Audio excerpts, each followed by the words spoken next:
We're going to begin our conversation about how to tell story, about how to write story, with this notion of character desire. In order for your stories to be compelling, in order for your story to communicate something of interest to another person, your character needs to have a desire. And that desire, if it is universal enough, will connect with people. And to be honest with you, if it's a super specific desire, something that isn't universal, sometimes that can be even more effective, because what we have is this idea that everyone has some sort of specific desire, and we can relate to, even if we don't have the same desire as the character, we can relate to this wanting of a thing. So the way we tell story is we set up a character who has a desire, and then they either get the desire or they don't get the desire. It doesn't matter which, but they need to experience some level of emotion as a result of either getting or not getting the thing that they want. And the best thing is when there is a reversal of emotional energy as a result of getting or not getting the thing.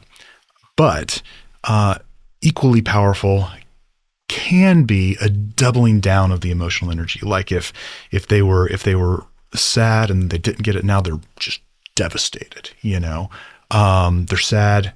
They find out that they have cancer. They're really, really upset.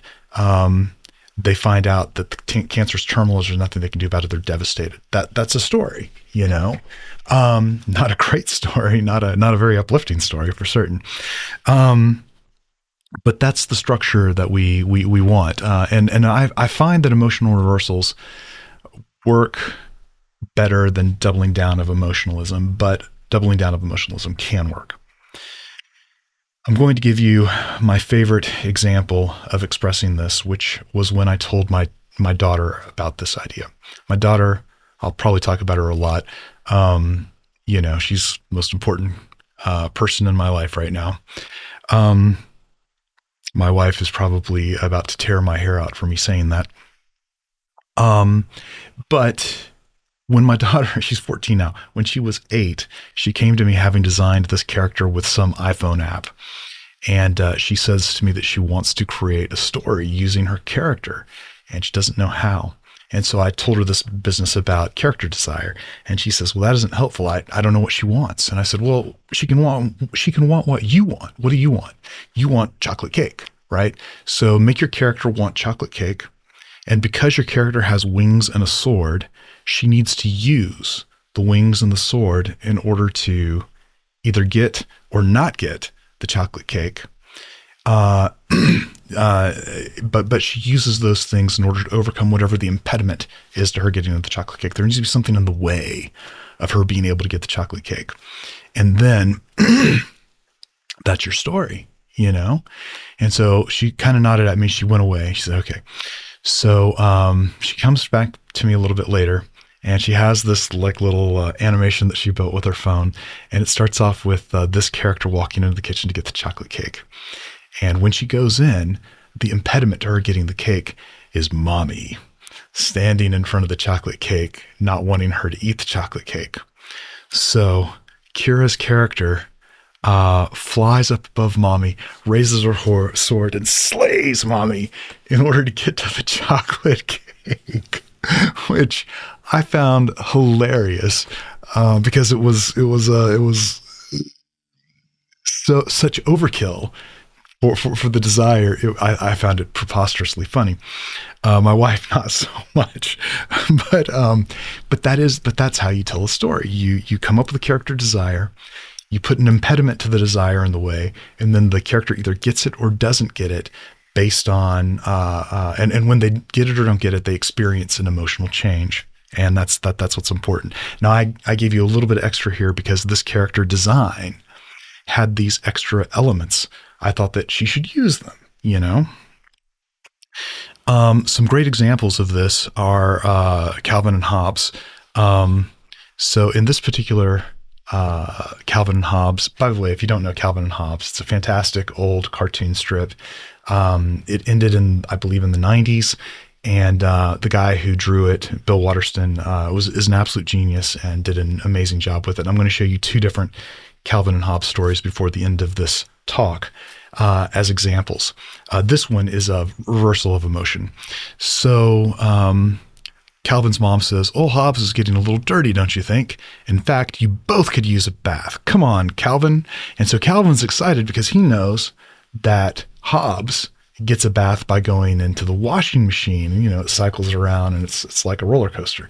And so he thinks he's going to get tossed into the washing machine. And so he's excited to take his clothes off and jump in the washing machine. And his mom says, "You're taking a bath upstairs, Calvin." And so he's frustrated. He's mad because now he has to put Calvin in he has to put Hobbes in, and Hobbes, the tiger, is going to have all the fun. Meanwhile, he has to take a boring bath upstairs. Right. So reversal of emotion. This is a pretty good one too. This is from a comic book called Bone by a guy named Jeff Smith. Again, got to go read Bone if you've never read Bone. So Bone is trying to escape from these rat creatures he's been running away from. And he jumps over the edge of this cliff, and he lands on this little tiny branch. And he says, "Those rat creatures would have to be pretty stupid to follow me onto this frail little branch." Well, what he wants is to get away from the rat creatures, right? Well, so the rat creatures don't have any problem with jumping and grabbing a hold of this tiny little branch, and possibly falling to their doom. And Bone didn't get what he wanted, and he's very angry. He was happy a moment ago because he thought he'd gotten away from the rat creatures. Now he is really, really angry because he didn't get away from the rat creatures, right? This is a reversal of emotion. Here's another Calvin and Hobbes example, and this one, we have a doubling down of emotion. Calvin starts off, he's scared, and he says, "Are there any monsters under my bed tonight?" And the monster under the bed says, "Nope, no." And Calvin says, "If there were any monsters under my bed, how big would they be?" And the monster says, "Very small, now go to sleep." And so, of course, now Calvin is terrified. "Mommy," he screams, right? So these are ways that we can either double down on emotion or reverse emotion. There's a short film I would love for you to watch. I'm not going to play it in this because I don't want this video to get flagged, but it's called HB, and I'm going to send you a link to it in the description of this video. And HB is great. It's a foreign film. I don't actually remember who made it. I was looking for short films that I could show a class at some point, and I found this one, and I thought that it was brilliant from this perspective of character desire. What happens in the film is that you hear these alarms go off, and the main character says it finally happened, and so he and his family go out to his bomb shelter, and you see him put a gun in his pocket here, and so the family are following him out to the bomb shelter, and what he wants is to escape the bombing, and the family are following him. Well, when the family come out, he gets mad at them. He says, "You guys made fun of me for making this bomb shelter, and now the bombs are falling, and who was right? You guys stay out here and die." That's basically what he says. "Remember when I built this? You called me nuts. I'll survive longer alone." So he leaves his family out there, right? And they try to act like he's just making a joke, and so he grabs hold of his gun, right? He's got his gun, and he's got to keep him from coming in this bomb shelter, right? So he gets in the bomb shelter and closes the door, and then he turns around,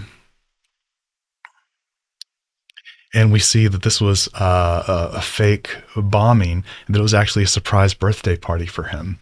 So the reversal of emotion here is just brilliant, and that's how you tell an effective story. Is you set up a character desire, the person either gets what they want or don't. In this case, he got it, but not getting it or getting it should cause an emotional reversal or a doubling down of the emotion that was being experienced. And that is how you connect with an audience, and that's how you get an audience invested in your story. There can be all kinds of other stuff around your story, the character desire and what happens as a result of the character desire doesn't necessarily have to be the thing that you are most focused on. Going back to the Star Wars example, that's not a terribly complicated story, but it's a lot more complicated than the character desire of Luke Skywalker or Han Solo. That story is actually trying to say something about how, in an increasingly technological world, it's the human spirit that's most important. And we know this because everything in the film points towards that idea. It's the reason that the bad guy ships are called twin ion engines, and the good guy ships are called things like Millennium Falcons and X-wings. And we also know this because the bad guy sounds like a machine, and the good guy, the very first time we meet him, Obi-Wan Kenobi, sounds like sounds like an animal. He sounds like a dragon on Tatooine, in order to scare away the Sand People. Even the things that are mechanical in the good guy world sound like birds, R2-D2. So there's this constant like reframing of the idea of technology versus whatever, and that's really what the story's about. But we wouldn't care about the story if it weren't for the elements of character desire between Luke's desire to get off this rock and do something with his life, and Leia's desire to, at first, I guess her desire is to be a part of the rebellion and end the Empire. And Han's desire is to get some money so that he isn't indebted to Jabba the Hutt, right? So everybody has a desire, and their desires are met or not met in various ways throughout the movie, and that's what keeps you interested. But that isn't necessarily what the story is about. But that character desire piece is the most important one for you to have an effective through line for the story that people care about.